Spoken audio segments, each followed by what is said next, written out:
Sir, I try every day to study with the same enthusiasm, and every second day I feel exhausted and not able to complete the study target. What should I do?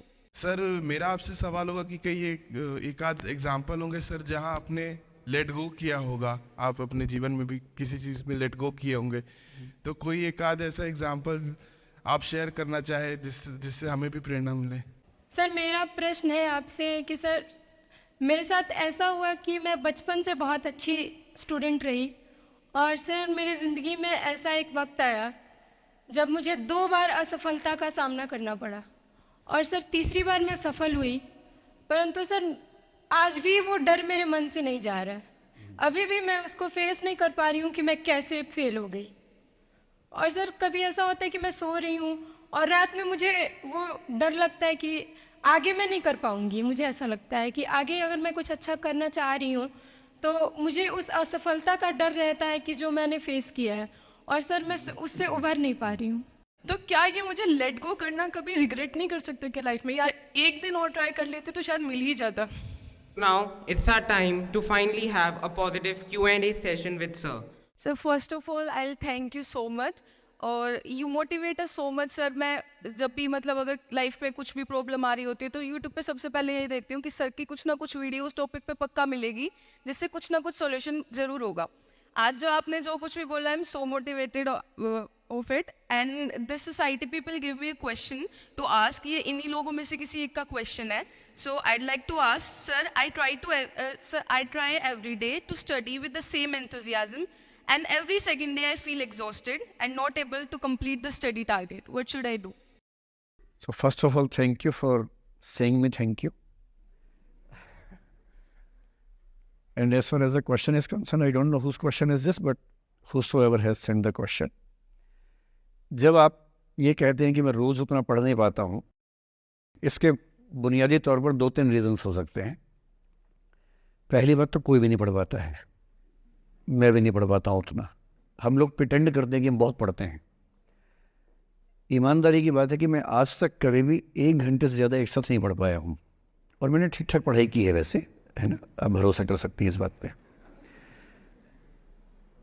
एक तो अपने आसपास ऐसे लोगों से बचिए जो बार बार दबाव बनाए कि मैं तो बहुत पढ़ता हूँ, तो कितना पढ़ती है।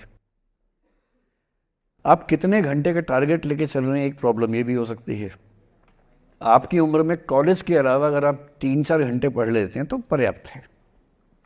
कॉलेज के 3 साल सिर्फ पढ़ाई के लिए नहीं है, पढ़ाई से ज़्यादा सीखने के साल हैं, मंच पे आने के साल हैं। दोस्तों के साथ फिल्म देखिए, दोस्तों के साथ आउटिंग पे जाइए, रेस्टोरेंट में बैठ के खूब बकवास कीजिए उनके साथ। उसमें जो सीखेंगे वो केवल पढ़ाई से नहीं सीखेंगे। तो दिन में 3-4 घंटे बहुत होते हैं। और बाकी मैं एडवाइस करता हूँ बच्चों को कि बहुत सारी एक्टिविटीज़, जिसमें से एक एक्टिविटी चाय की दुकान पर दोस्तों के साथ बैठना, 1 घंटे बात करना भी शामिल है। पर्सनैलिटी ग्रूमिंग के लिए बहुत ज़रूरी है। फिर आप लोगों की उम्र में इमोशंस थोड़े उठापटक होती रहती है। अगर आप महीने के 30 दिन में से 6-7 दिन बीच में नहीं पढ़ पाते डिस्टर्बेंस से, तो इसका मतलब है कि आप दिमागी तौर पर एकदम ठीक हैं। चिंता उनकी है कि जो रोज़ पढ़ रहे हैं। इसका मतलब वो अपनी उम्र में जी नहीं रहे, वो किसी और उम्र में जी रहे हैं। तो ठीक है, कभी कभी डिस्टर्बेंस आएगी, उसको एंजॉय कीजिए। डिस्टर्बेंस बस सुंदर प्यारी होनी चाहिए, इतना ध्यान रखिए, है ना। जिसकी वजह से नींद उड़ी हुई है वो अच्छा होना चाहिए, बाकी तो ठीक है।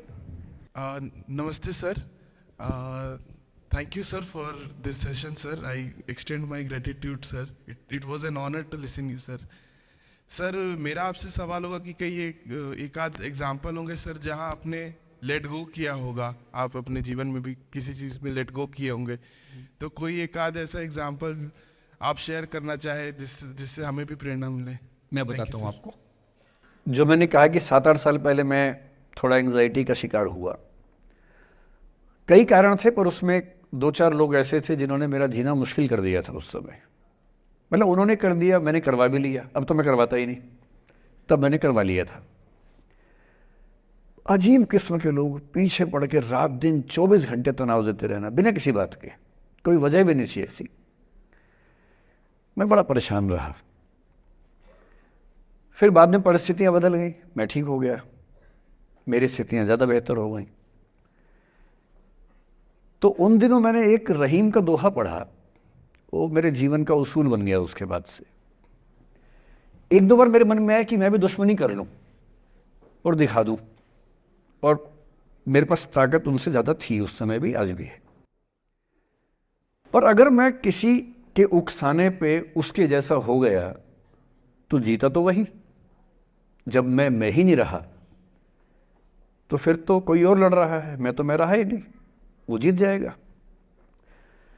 मेरी असली कश्मकश ये थी कि बिना उसके जैसा हुए इस चीज़ से बाहर निकलना है। ये कुछ वैसे कि आप सड़क पे जा रहे हैं, कीचड़ में सूअर लोटा हुआ है, उछल उछल लौट रहा है, आपके सफ़ेद कमीज पे छींटा पड़ गया। अब दो ऑप्शंस हैं, या तो हिसाब बराबर करने के लिए उतर जाइए, उसको आप कैसे गंदा करोगे, वो तो पहले ही मस्त है उसी गंदगी में, उसका तो स्वभाव है। आपका एक छींटा है, आप पूरी कमीज गंदी कर लेंगे वहां जाके। तो सबसे अच्छा क्या है, वहां से निकल जाना, लेट गो कर देना। तो मैंने रहीम का एक दोहा अपना सार बना लिया, रहीमन ओछे नरन सो बैर भली ना प्रीति। रहीमन ओछे किस्म के लोगों से ना बैर अच्छा है ना प्यार अच्छा है। काटे चाटे श्वान के दुह भांति विपरीति। कुत्ता काटे तो दिक्कत, कुत्ता चाटे तो दिक्कत। तो मेरा उसूल क्या है, इस तरह के लोगों से ना दोस्ती ना दुश्मनी, ना दिल में ग्रजेस रखने हैं कि हिसाब बराबर कर दूंगा, हरा दूंगा, रखना ही नहीं। और मेरी अब ठीक ठाक दोस्ती तो क्या होगी, मतलब जब हम मिलते हैं बड़े प्यार से मिलते हैं, मुझे दिक्कत है ही नहीं, नाराज़गी भी नहीं है। मुझे लगता है कि वो अपना धर्म निभा रहा था, मैं अपना निभा रहा हूँ। और अगर मैं दुश्मनी पाल लेता, अपना बीपी बढ़ाता, डायबिटीज़ करवा लेता, मैंने पाला ही नहीं, ना मैं पालता हूँ। और भी ऐसे कई इंस्टांसेस हैं जहाँ दुश्मनी करने का पूरा स्कोप था, पर मैं दुश्मनी करता नहीं, मुझे शौक ही नहीं दुश्मनी करने का। मेरा दुनिया में एक भी दुश्मन नहीं है, मतलब मैं कईयों का हूँ, मेरा एक भी नहीं है।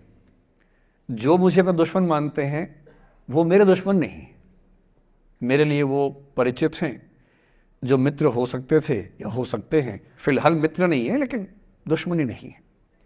और अगर दुश्मनी कभी हो भी जाए ना, ये ध्यान रखना है कि बाद में दोस्ती हो सकती है। बशीर बद्र ने कहा है, दुश्मनी जमकर करो लेकिन ये गुंजाइश रहे, गर कभी हम दोस्त हो जाएं तो शर्मिंदा ना हो। ये मैं ध्यान रखता हूं हमेशा। नमस्कार सर। नमस्कार सर, मेरा नाम रश्मि श्रीवास्तव है और मैं यहाँ हिंदी ऑनर्स द्वितीय वर्ष की छात्रा हूँ। सर, सबसे पहले तो मैं आपको बहुत बहुत धन्यवाद देना चाहूँगी सर। आपसे मिलकर बहुत अच्छा लग रहा है मुझे और ये मेरे लिए बहुत बड़ी सौभाग्य की बात है। सर, मेरा प्रश्न है आपसे कि सर, मेरे साथ ऐसा हुआ कि मैं बचपन से बहुत अच्छी स्टूडेंट रही और सर मेरी ज़िंदगी में ऐसा एक वक्त आया जब मुझे 2 बार असफलता का सामना करना पड़ा और सर तीसरी बार मैं सफल हुई, परंतु सर आज भी वो डर मेरे मन से नहीं जा रहा है। अभी भी मैं उसको फेस नहीं कर पा रही हूँ कि मैं कैसे फेल हो गई। और सर कभी ऐसा होता है कि मैं सो रही हूँ और रात में मुझे वो डर लगता है कि आगे मैं नहीं कर पाऊँगी। मुझे ऐसा लगता है कि आगे अगर मैं कुछ अच्छा करना चाह रही हूँ तो मुझे उस असफलता का डर रहता है कि जो मैंने फेस किया है, और सर मैं उससे उभर नहीं पा रही हूँ।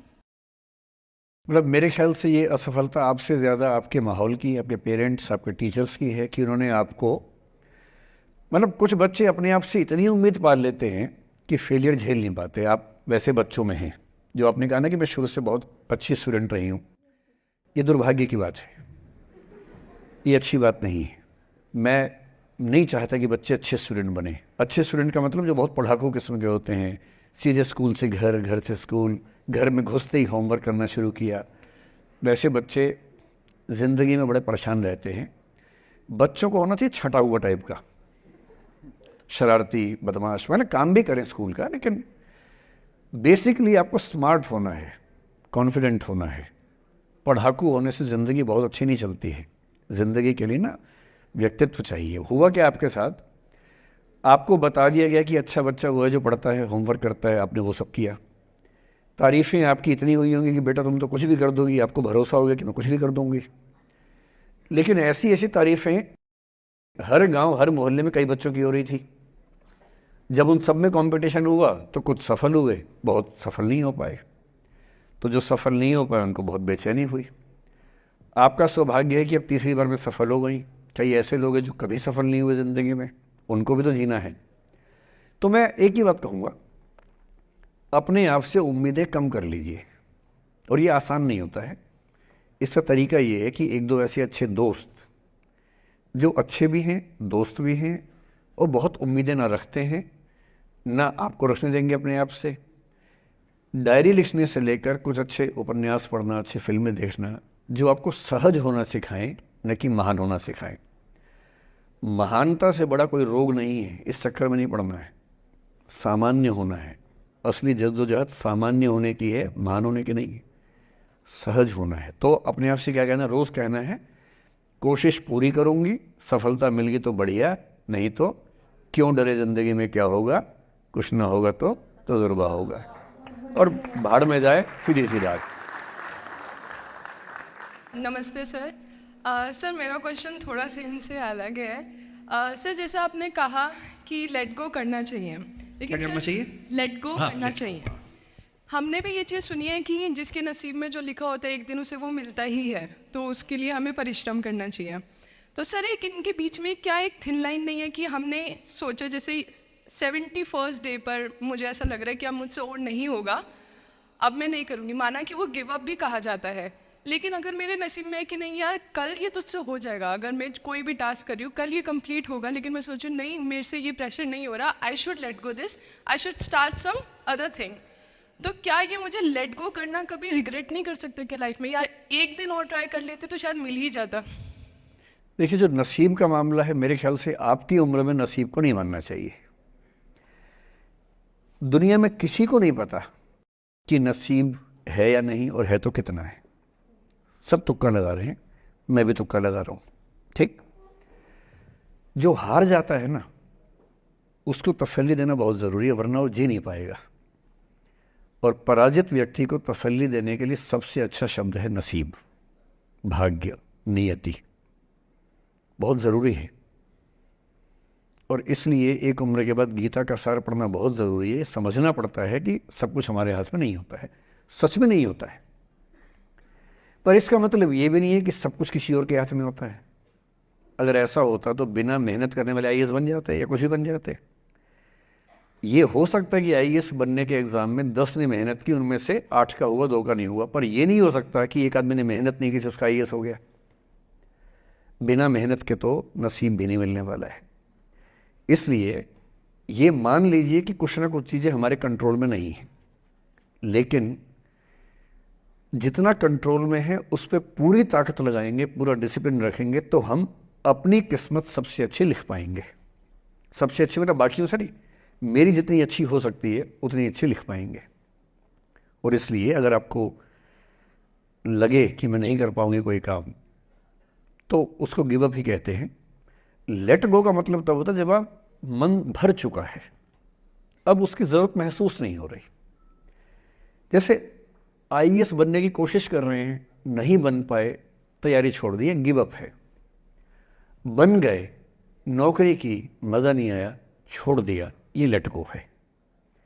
लेट गो करने के लिए पहले हासिल करना पड़ता है, या हासिल होने से पहले उस मनोभूमि पर पहुंचना पड़ता है जहां हासिल होने का सुख आपने महसूस कर लिया और उसमें मज़ा नहीं आया, ठीक ही है, औसत है, तब छोड़ दिया।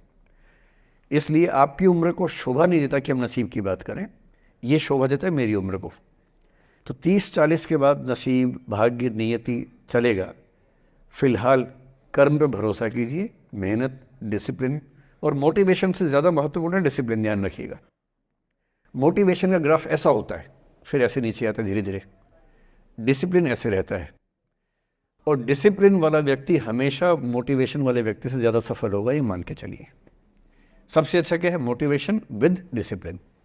तो कोशिश कीजिए कि नसीब पे ना छोड़िए, अपने भरोसे कीजिए। All the best.